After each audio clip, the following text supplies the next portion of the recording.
జిత్తులమార నక్కబావ ఆఖరి భాగం. బ్రాహ్మడు తన అల్లుడైన నక్కబావ దగ్గరికి వెళ్ళి, నువ్వు నా మీద దయతలిచి రత్నాల దానిమ్మ చెట్టు ఇచ్చావు, కానీ నాతో ఆ రహస్యం చెప్పకపోతివి. నన్ను ఆ శెట్టి షరాబు కలిసి చాలా ద్రోహం చేశారు. మళ్ళీ ఎప్పటిలాగే మేమంతా తిండికి అల్లాడవలసి వచ్చింది.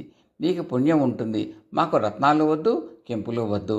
ఇంత తిండికి లోపం లేకుండా చేద్దు అని బతిమాలుకున్నాడు. నక్కబావ ఆలోచించి, మీకు విలువ తెలియని ఉపకారం చేయటం నాదే తప్పు. ఈసారి ఈ చట్టు పట్టుకుపోండి. దీని మూత తెరిచినప్పుడల్లా మీకు కావలసిన ఆహారము, వంటకాలు సిద్ధంగా ఉంటాయి అని మామగారికి ఒక చట్టి ఇచ్చింది. బ్రాహ్మడు సంతోషించి ఆ చట్టి పట్టుకుని ఇంటికి వెళ్ళాడు.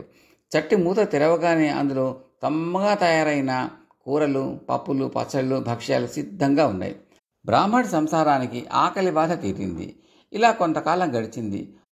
ఒకసారి బ్రాహ్మడి భార్యకు ఒక ఆలోచన తట్టింది. మనకు లేనప్పుడు ఒకరికి తిండి పెట్టింది లేదు. అల్లుడు గారి దయ వల్ల మనకింత తిండి దొరికింది. ఇప్పుడైనా నలుగురిని పిలుచుకుని ఇంత అన్నదానం చేసుకోకపోతే ముందు జన్మకు మనకు పుట్టవద్దా? వండాలా పెట్టాలా అన్నిటికీ చట్టి ఉండే అని తన మొగుడు చేత ఊరందరినీ భోజనాలకు పిలిపించింది. పేద బ్రాహ్మణుడు ఊరందరికీ సంతర్పణ చేస్తున్నాడంటే అందరికీ ఆశ్చర్యం కలిగింది.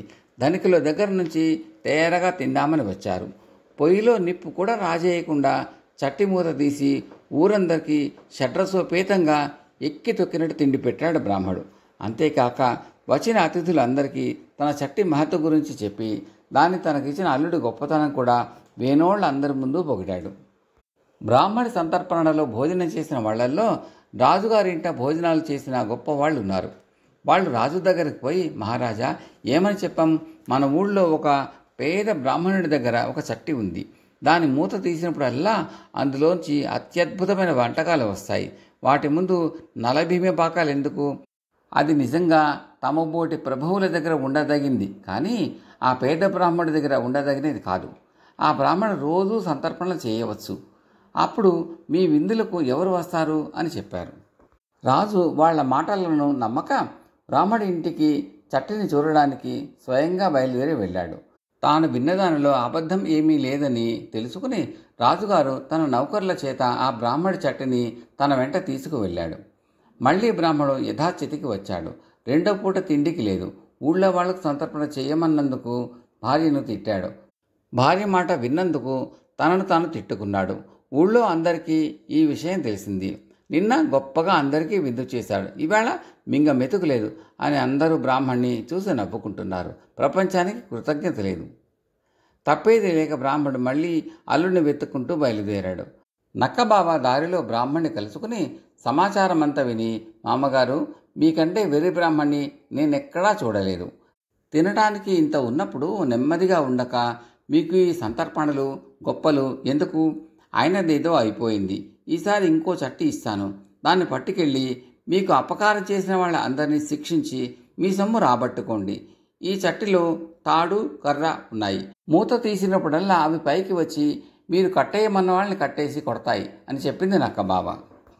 బ్రాహ్మడు ఆ చట్టిని భుజాన పెట్టుకుని వీధిలో నుంచి వస్తూ కనపడ్డ వారితోనల్లా ఒక చట్టి పోతే ఇంకో చట్టి అని చెబుతూ ఇల్లు చేరుకున్నాడు.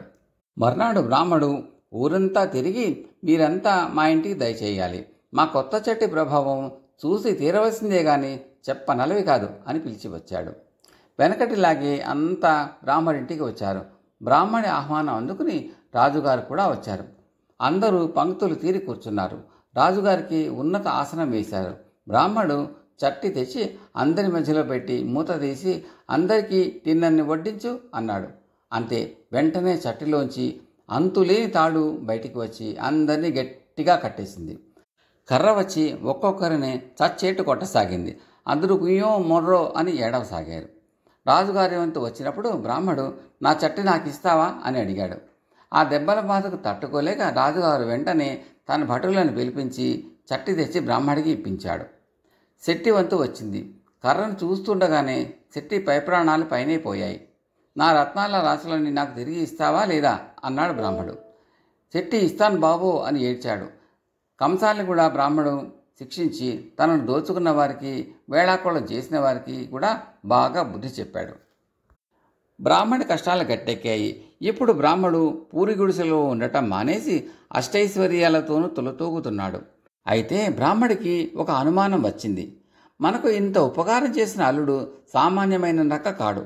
ఇందులో ఏదో రహస్యం ఉండాలి. అదేమిటో తెలుసుకుందాం అని బ్రాహ్మడు తన కుటుంబంతో సహా నక్కబావ ఉండే చోటు వెతుక్కుంటూ బయలుదేరాడు. నక్కబావ ఉంటున్నది ఒక రహస్యమైన గుహ. బ్రాహ్మణుడు సకుటుంబంగా అక్కడికి వెళ్ళాడు. అది వరకల్లా తన ఇల్లు తెలియకుండా దాచిపెట్టిన నక్కబావకు ఇప్పుడు తన మామగారి మీద అభిమానం కలిగి గుహ లోపలికి తీసుకుపోయింది. గుహలోపల ఒక పెద్ద భవనం ఉంది. అంతటా దీపాలు వెలుగుతున్నాయి. ఎక్కడ చూసినా రత్నాలే. ఇది చూసి అందరూ ఆశ్చర్యపడ్డారు. నక్కకు ఇటువంటి ఇల్లు ఎలా వచ్చింది ఎవ్వరికీ తెలియదు. అయితే నక్కబావ రహస్యం బ్రాహ్మణుడి కడసారి కూతురు కనిపెట్టింది. అతను ఒక రాజకుమారుడు. అతనికి నక్కలాగా సంచరించడం సరదా. అందుచేత బయటికి వచ్చినప్పుడు నక్క శరీరంలో పరకాయ ప్రవేశం చేసి తిరుగుతూ ఉంటాడు. తన గుహలోకి వెళ్ళినప్పుడు మామూలు మనిషి అయిపోయి నక్క శరీరాన్ని భద్రంగా దాస్తూ ఉంటాడు. ఇది కనిపెట్టి బ్రాహ్మడి ఆఖరి కూతురు తన బావగారు స్నానం చేస్తూ ఉన్న సమయంలో నక్క శరీరాన్ని కాస్త కాల్చివేసింది. అంతటితో నక్కబావ కథ కంచికి మనం ఇంటికి వెళ్ళవచ్చాం. జిత్తులమారి నక్కబావ కథ సమాప్తం. కథను విన్న శ్రోతలకు మనవి, ఈ కథ నచ్చితే లైక్ చేయండి, బంధుమిత్రులతో షేర్ చేయండి. ఇప్పటి వరకు సబ్స్క్రైబ్ చేయకపోతే సబ్స్క్రైబ్ చేయండి. అదేవిధంగా బెల్ ఐకాన్ని కూడా నొక్కండి, మర్చిపోవద్దు. మీ సూచనలు సలహాలు కామెంట్ల రూపంలో తెలపండి. Thank you.